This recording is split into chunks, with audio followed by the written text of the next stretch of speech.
Open up any piece of HVAC equipment and you're probably going to find one of these, a contactor. It's just a switch to make things happen within the HVAC unit. You're going to find normally a coil that will pull in the contactor. This coil could be anywhere from 24 volts all the way up to 440. You'll also find lugs where the power routing goes through the contactor, and then you'll find additional spade clips to run condenser fan motors, crankcase heaters, and other devices off of the contactor. You will also see a data tag on the contactor. This is very important so you don't exceed the voltage and the amp draw and the resistive value of the contactor. All contactors will have various ratings on them. For example, FLA, LRA, and RES. As a technician, you need to know what these values are and whether they will work in the unit that you're working on. So let's look at some terminology regarding contactors. The FLA, or full load amps, is the current the motor will draw when loaded to its full capacity. So whether it's a blower motor or a compressor motor, when it's fully loaded at its full capacity, this will be its FLA rating. LRA is locked rotor amps. This is the current the motor will pull when power is applied but the rotor is not turning, or we call it locked. This is your locked rotor amps. RES is the resistive load ampacity.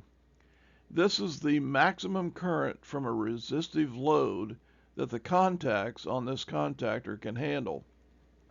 For example, if a contactor is being used on a heat strip, the maximum load that it can carry from that resistive load is the RES rating. So most of the time when you're changing out a contactor, you're going to the job with a part that you've been given at a parts house in relation to the model number of the unit that you've given the parts person. It's always a good idea to double check the contactor to make sure that the voltage and amp draw ratings on the contactor match the unit that you're working on. Also make sure that your coil voltage is correct.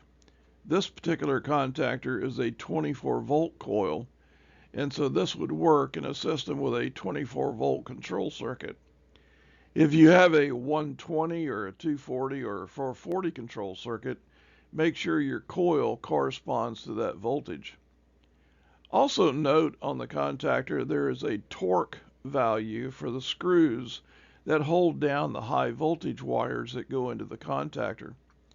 This is very important, as if the wires are not completely cranked down to the proper torque value, there could be arcing and sparking that could take out a contactor and cause damage to the system. So when voltage is applied to the contactor coil, it sets up an electromagnetic field that pulls the contactor in and completes the power circuit across the contactor. If the coil does not energize, it could be either shorted or open. So checking the coil with your ohm meter to see if there is resistance or if you have a shorted coil or an open coil would be the correct way to check out a contactor. So if the contactor is pulling in, but the compressor or the fan motor is still not running, you want to double check the contacts on the contactor to make sure that they are clean and making good contact. They should be shiny and clean like these examples and not pitted and corroded like these.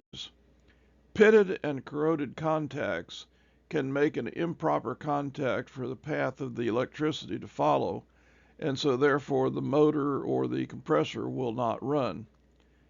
Contactors that have pitted or corroded contacts like these need to be replaced.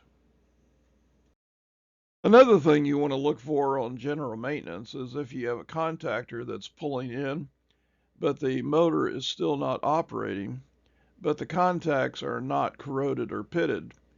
It could be a spider or a spider web under those contacts. Spiders like to build webs in tight places, and so many times technicians will find a spider or a spider web under the contacts, so when the contact pulls in, it's still not making good contact for the voltage to flow. Go to Airefco.com for more videos. Like, subscribe, and check back every week for new videos.